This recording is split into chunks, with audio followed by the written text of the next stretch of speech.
Ladies and gentlemen, it is time to review another handheld console, and I have never been more excited. If you know anything about me, some of my favorite consoles of all time. 1, the GameCube, and 2, the Game Boy Advance. So we're not going to review a console that's like the GameCube today, at least not yet, but the Game Boy Advance, I've been waiting for this moment for so long. I'm so excited.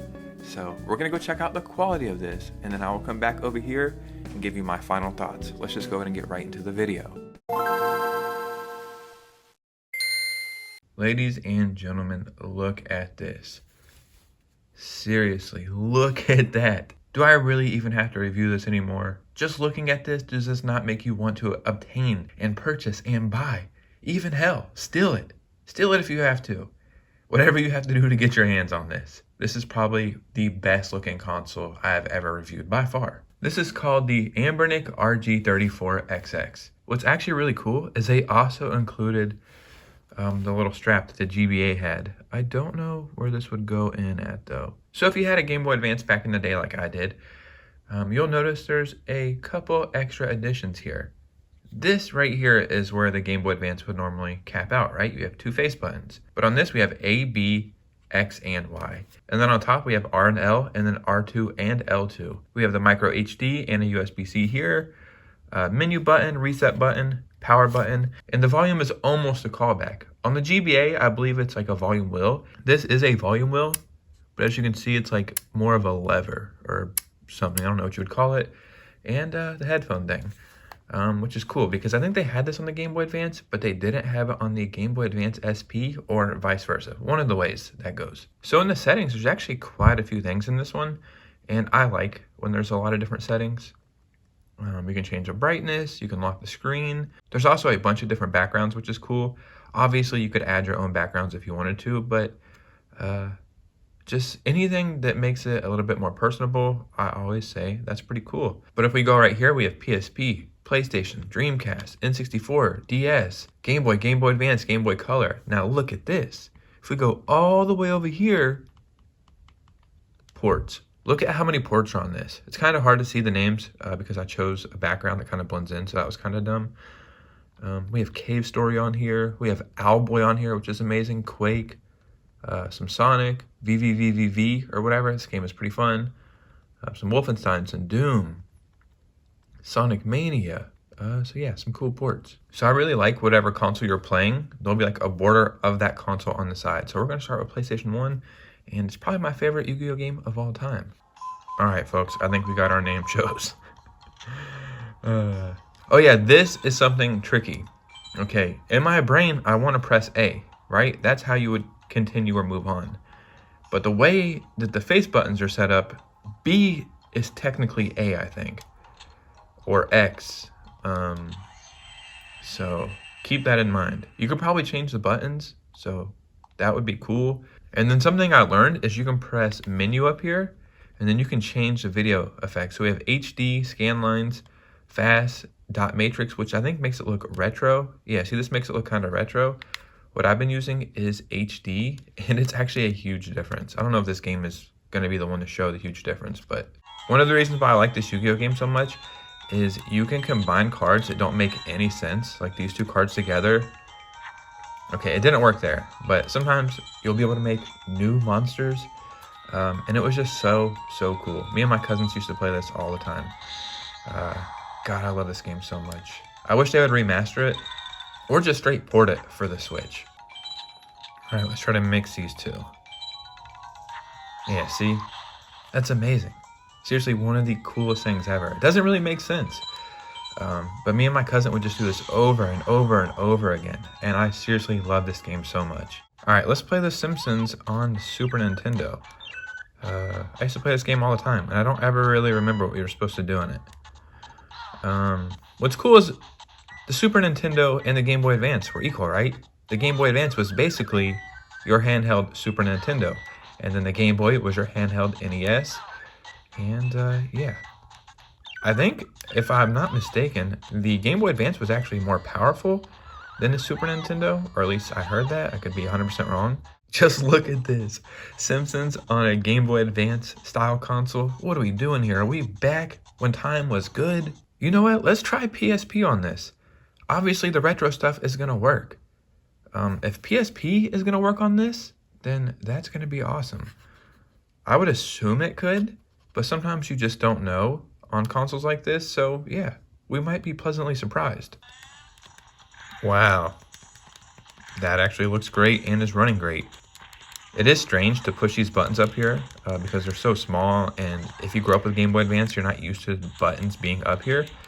So that might take some getting used to, but it's playing perfectly fine.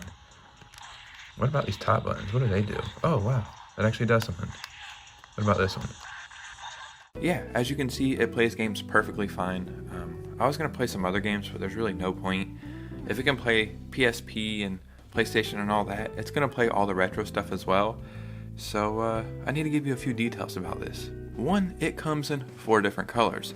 It comes in the red that I have, but it also comes in blue and green, which the green looks so good, and black. And I think they're releasing a transparent white version very soon. I don't currently have a Game Boy Advance, but it's the handheld I've used the most besides my actual Switch. So I can remember everything from muscle memory, and this feels exactly the same, just a tiny bit heavier, probably because there's so much going on in this. But it is a noticeable difference of the Game Boy Advance to this, so this is a little bit heavier. So if you grew up playing Game Boy Advance like I did, not the Game Boy Advance SP, even though I grew up with that as well. I started with Game Boy, then Game Boy Color, then Game Boy Pocket, or Game Boy Micro, one of those, and then Game Boy Advance, right? Yeah, Game Boy Pocket, then Game Boy Advance, because Micro came after the Advance. Regardless, if you grew up in that era, you knew you had to get batteries non-stop. All the time I'd be telling my grandma, come on, grandma, I need new batteries. And that was a hassle. This obviously doesn't take batteries, and this has an amazing battery life. This tiny little console right here that can play so many other consoles and play them well has an 8-hour battery life, and that's amazing. Another great thing about this is even though it has the headphone jack at the bottom, this also supports Bluetooth, whether that be for headphones or a controller. And I mentioned this last time I reviewed one of these consoles. In theory, you could hook this up to your TV and then use a Bluetooth controller and then have a retro home console as well as a handheld console. And that's just so crazy to think about, being in 2025, how far we've came in gaming. But then again, you could technically hook up your Game Boy Advance to your GameCube and then play that on the TV back in the early 2000s. So have we really came that far? So I can sit here and talk about how great this console is and how cool it is and how you probably want it, but the number one thing you're going to want to know is the price. They could capitalize on the nostalgia, and they are in part doing that, right, by making it this shape, but they could charge a premium just off nostalgia. We see companies do this all the time. I'm very happy today to say that this console is only $99.99. But if you go in the description and click the link and use my promo code at checkout, ROBOT, you're going to save an additional 10 or 15%, I can never remember. But bare minimum, you're going to save 10%. I think the Game Boy Advance was $100 when it first came out, and now this is $100, and it has, I gotta say, minimum 5,000 games pre-installed on it. So the console is amazing, and it's perfect. But I like to be fair, so I'm going to try to find some things that are negatives, but they're not really negatives, right? One, the face buttons. A and B are here. In the gaming universe, A is always accept, right? A is the button that you talk to people, that you pick up items, that you attack. On this, B is that button. I can see why it's that way, because you have Y and X up here. So if I turn it like this, B is on the bottom, and that's the way I think the controller would be mapped out. So if it's turned like this, this would be your A, and then this would be your X or Y, depending on what console you're playing on. And then this would be circle over here, and then this would be square, right? I think that makes sense. So I'm sure you can change the button layout on this. That's just something that gives me a headache doing, but once I put that in my brain, it was very easy to overcome that, and I had no issues. And number two, the buttons up here. You have to remind yourself that they're up here. At least I did. You gotta remember, I grew up with a Game Boy Advance. So we only had this, and these two face buttons. So having these two smaller face buttons and then these two shoulder buttons up here, it will take some time getting used to, and I really had to remind myself that they were there. Okay, now that we got that out of the way, I gotta give you one more positive that's just amazing to me. This tiny console right here has a 720p output. There's another handheld console, that we're waiting on the sequel to right now. That has a 720p output as well. I don't know what the Game Boy Advance was. I'll put it on the screen now what the output was, but I damn sure know it was not 720p back in the day. We review these consoles all the time, right? It's one of my favorite things to do, and they do keep getting better and better. If you have not bought one yet, and you are waiting to get one, or if you have the other ones, this is by far my favorite, one of the best looking, the best quality ones. If I could only recommend one of these consoles, this is that console. Ladies and gentlemen, let me know what you guys think about this information because your opinion matters most over here. If you had a Game Boy Advance, let me know in the comments below. The Game Boy Advance was amazing. And you guys know me, I will see you very soon with a new video. Peace out.